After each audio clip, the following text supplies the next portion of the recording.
Regardez la vie des diocèses avec la Mutuelle Saint-Martin.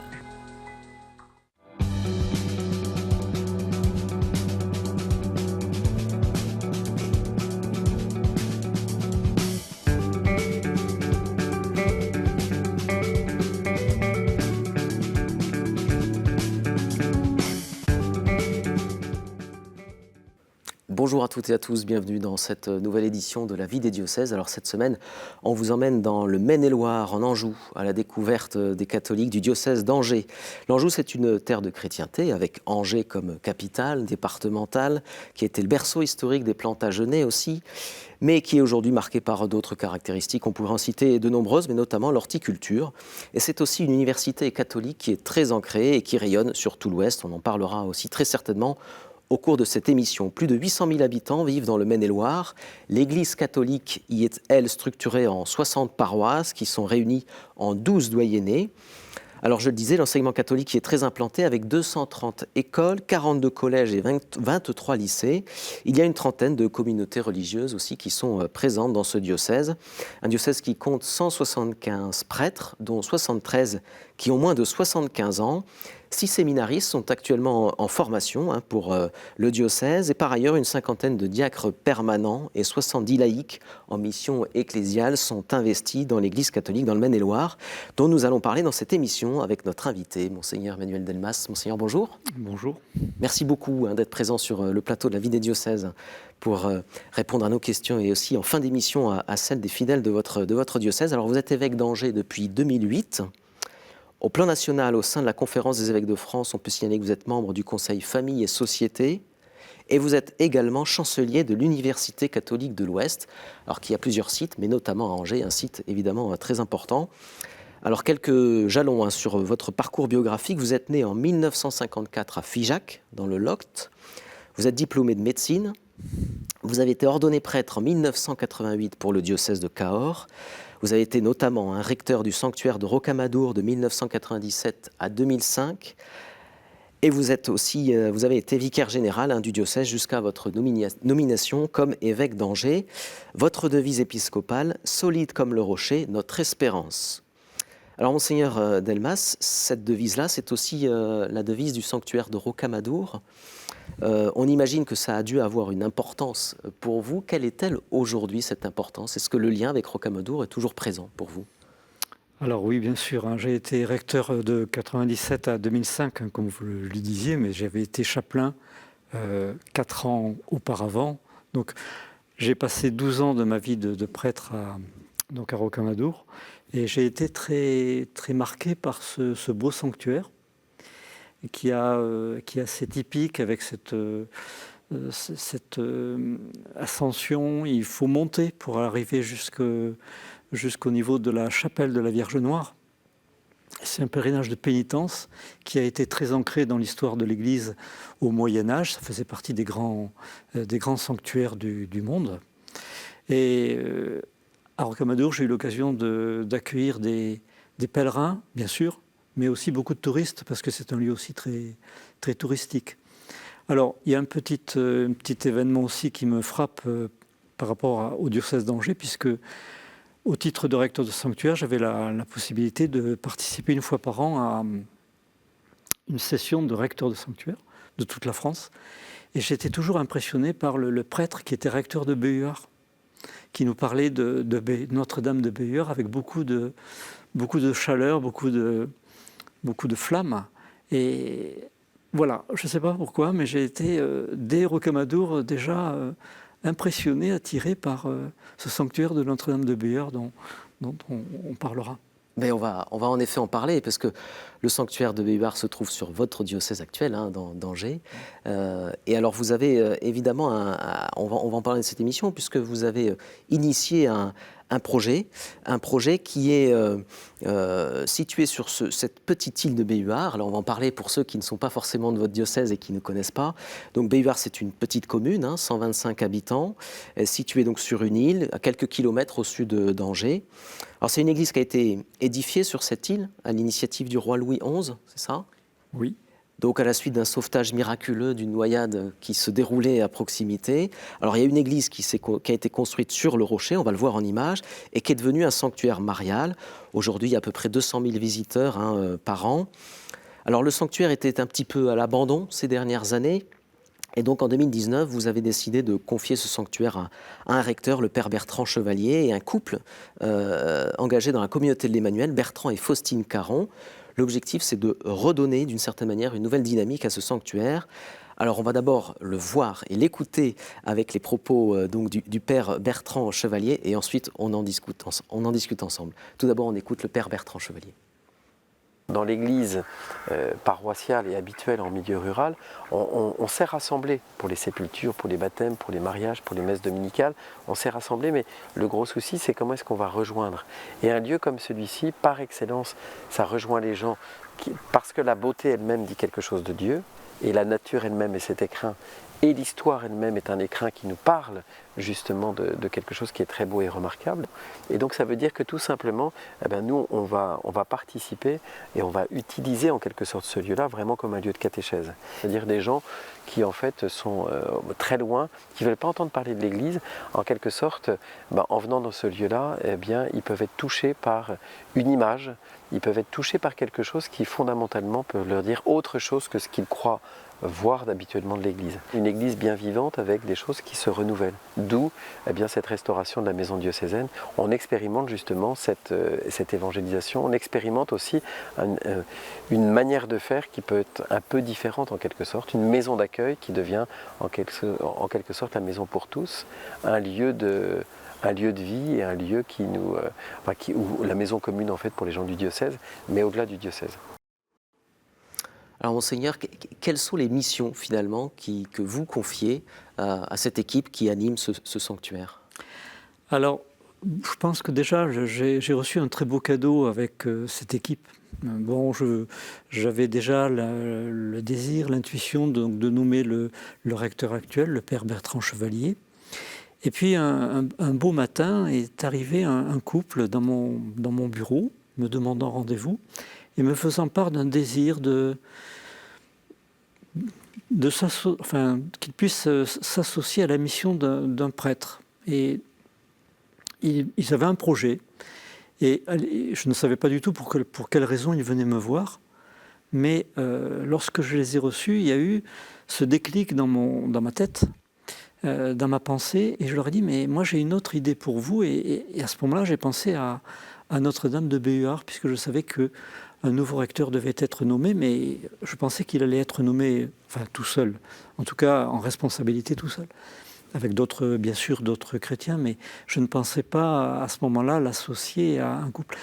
Et quand ils sont sortis de mon bureau, ils me l'ont dit après, ils ont été très, déplacés par cette proposition que je leur faisais. Ils ont réfléchi, ils ont prié, et quand ils sont revenus me voir, peut-être 3 semaines, 1 mois après, ils m'ont dit, pour nous, nous sentons ça comme un appel de l'esprit. Et j'ai senti qu'il y avait quelque chose qui était en train de naître, d'advenir, qui n'était pas simplement de mon projet personnel, mais qui m'était donné en quelque sorte par l'Esprit Saint. Et je crois qu'aujourd'hui, je sens tout le fruit au fond de cette mission partagée entre le ministère sacerdotal et le ministère laïque, de fidèles laïcs. Et je ne veux pas oublier non plus de dire qu'il y avait et qu'il y a toujours d'autres chrétiens qui ont assuré la continuité, qui ont porté vraiment la vie et la mission de ce sanctuaire. Et je crois qu'aujourd'hui, tout ce monde se retrouve dans une unité très belle et très, très profonde. Et je crois que ça participe de la fécondité de ce sanctuaire de Béhuard. Vous souhaitez qu'il serve aujourd'hui à quoi finalement ce sanctuaire? Il soit ouvert sur le grand public, le très grand public, très largement ouvert. Il faut accueillir des gens qui viendraient peut-être d'abord pour une belle promenade, pour peut-être du tourisme d'une certaine manière? Oui, alors le tourisme à Béhuard est très important. Il y a la Loire qui est là. La Loire fait un trait d'union entre beaucoup de régions qui bordent la Loire, et la Loire traverse tout notre diocèse du Maine-et-Loire. Mais en particulier, je crois que cette mission-là que que je confie. Et je suis persuadé que les sanctuaires sont un lieu d'avenir pour l'Église aujourd'hui, où beaucoup de personnes se sentent chez elles, en tout cas, se sentent chez elles dans un sanctuaire, précisément parce que c'est un lieu plus ouvert, plus libre, plus gratuit, et ils peuvent là vraiment faire une expérience de foi, une expérience aussi de renouveau. Nous avons une belle maison diocésaine qui est à quelques dizaines de mètres de la chapelle, donc de la Vierge, et je crois qu'il y a un lien très fort entre le sanctuaire lui-même et la maison diocésaine qui accueille des particuliers, des groupes, beaucoup de groupes aussi du diocèse qui veulent faire une relecture, qui veulent passer un temps d'approfondissement. Et je crois qu'il y a quelque chose vraiment d'avenir pour la vie de l'Église dans un lieu tel que Notre-Dame de Béhur. Alors, il y a 2 ans, Monseigneur Delmas, vous étiez l'un des premiers Français, le premier évêque français à être touché par le Covid. Alors, sous une forme qui n'a pas mis en danger votre santé. Mais malgré tout, comment, à titre personnel, vous relisez ce que vous avez vécu, et j'allais dire ce que collectivement nous avons vécu, et d'une certaine manière ce que nous vivons aussi un peu encore? Oui, alors je crois que j'ai été étonné de la publicité qui a été occasionnée par ce diagnostic. Il se trouvait que je partais précisément à Rome en visite ad limina avec les évêques de la province. Et quand je suis arrivé à Rome, je me souviens très bien d'avoir ressenti quand même une grande fatigue. Pas de fièvre, mais une grande fatigue.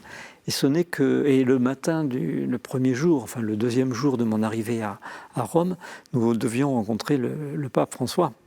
Et je sentais que je n'étais quand même pas en très grande forme, mais j'étais loin de me douter que j'étais positif au Covid.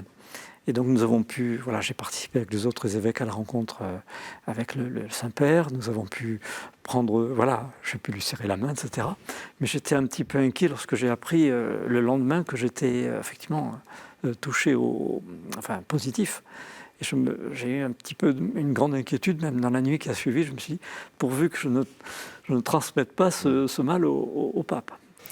Alors pendant 2 ans, on le sait, la vie en général et aussi pastorale de l'Église a été compliquée. Cela étant, le Covid n'a pas empêché votre diocèse de travailler et d'avancer. Et la preuve notamment depuis 2 ans, avec cette initiative du diocèse de proposer aux paroisses de se former pour les aider à trouver des idées, des propositions pour transformer la dynamique paroissiale. Alors ce parcours pastoral pour des paroisses vivantes et missionnaires s'adresse à différents responsables, que ce soit des prêtres, des curés, mais aussi des paroissiens engagés. Ça dure plusieurs samedis, 5 samedis matins.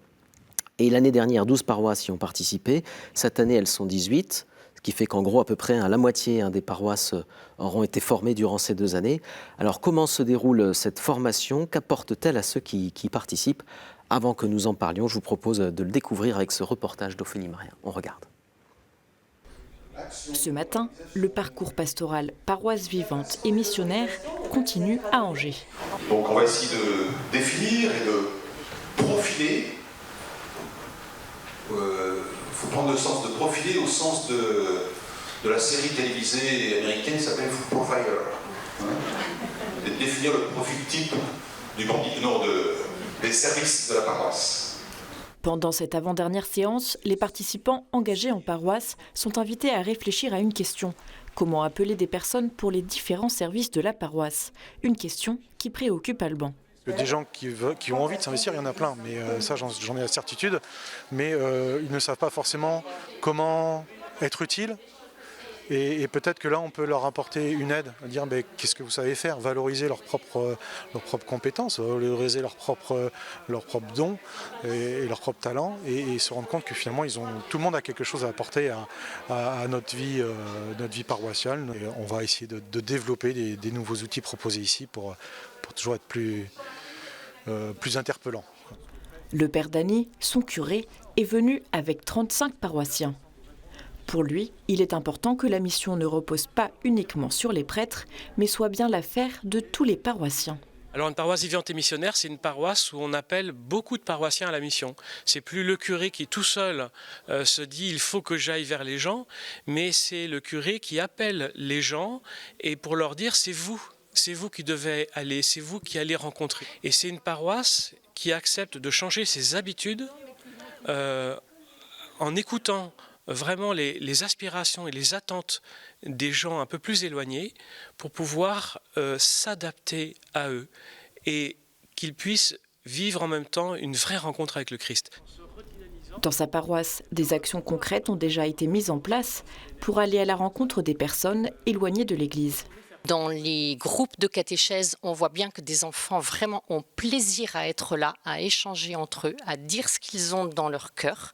L'enjeu, ça a été ça. Comment rencontrer, aller à la rencontre des parents. Nous avons donc fonctionné un petit peu comme les parcours alpha avec des tablés. Les parents étaient installés autour d'une table avec des accompagnateurs, avec des questions toutes simples, du style « Pourquoi pensez-vous que beaucoup de gens ne viennent pas à l'église ?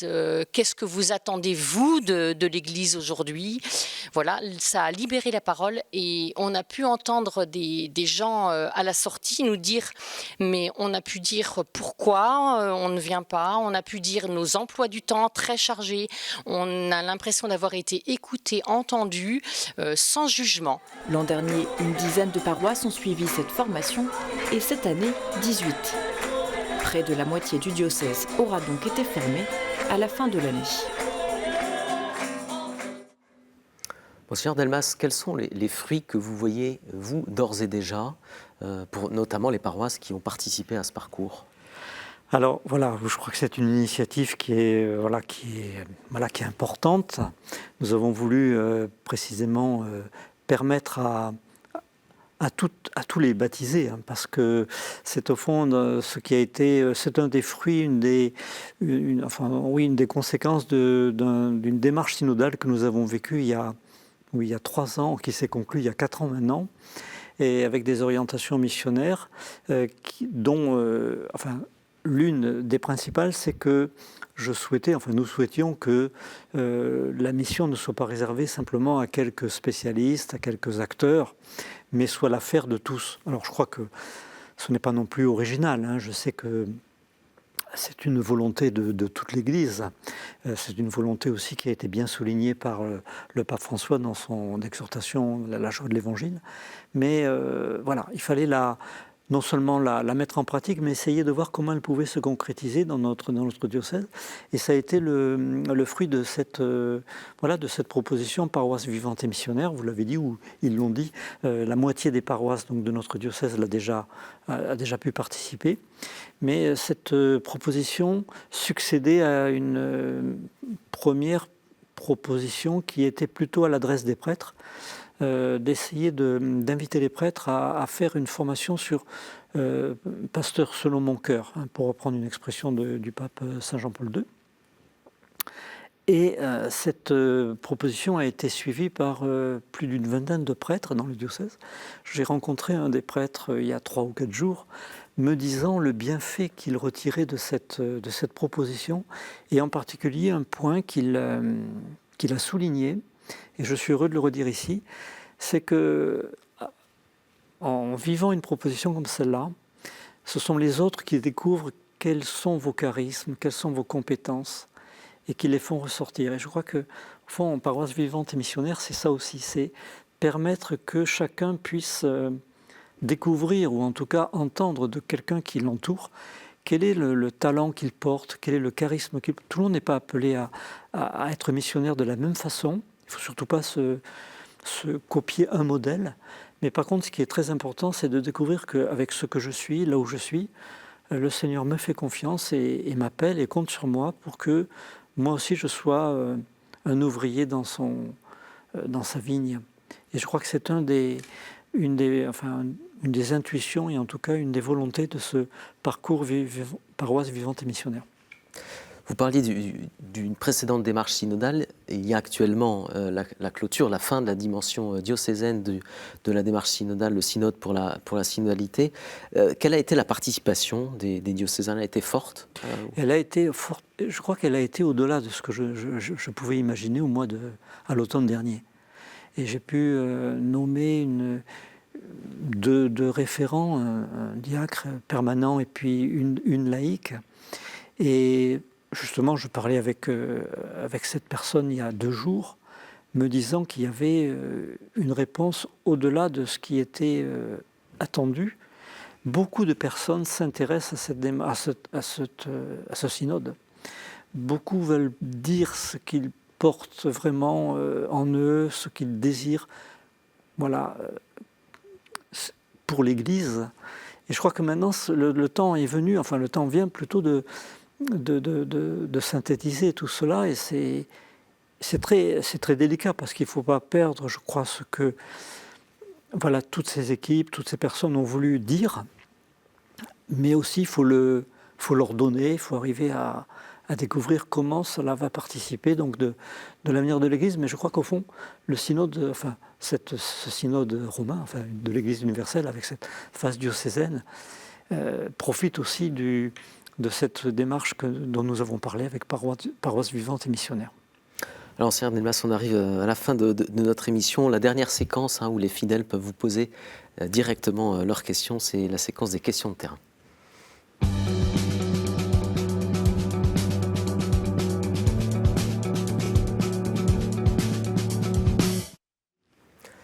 Voilà une première question de César Quenet. Il est étudiant en BTS Aménagement Paysager. Bonsoir Monseigneur, ma question est la suivante. En quoi l'Église peut faire face aux enjeux climatiques actuels? Merci. C'est très important cette question qui souligne au fond l'actualité vraiment très forte de l'écologie, de la préservation du climat. Et je crois que l'Église a un rôle très important à tenir, ne serait-ce que parce que l'Église est porteuse d'un message. Nous croyons que la Terre nous a été créée.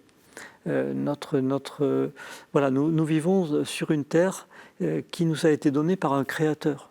Et je crois que ça, c'est très important de ne pas oublier que, au fond, cette terre nous est confiée, et elle est confiée pour qu'elle puisse permettre à tous les hommes qui vivent sur la surface de la planète puissent vivre de manière digne.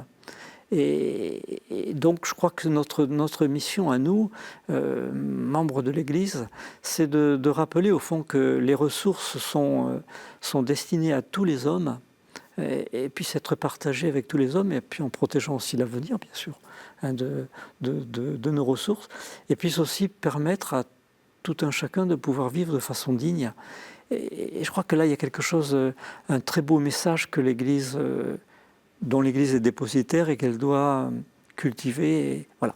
Ça, c'est un premier point. Et puis le deuxième point, c'est peut-être de mettre en pratique. Et je crois que notre diocèse a voulu j'ai souhaité confier une mission à un jeune professionnel dont la mission précisément est de permettre que puissent se retrouver toutes ces personnes qui ont ce souci de l'écologie, de la préservation des ressources, de la planète.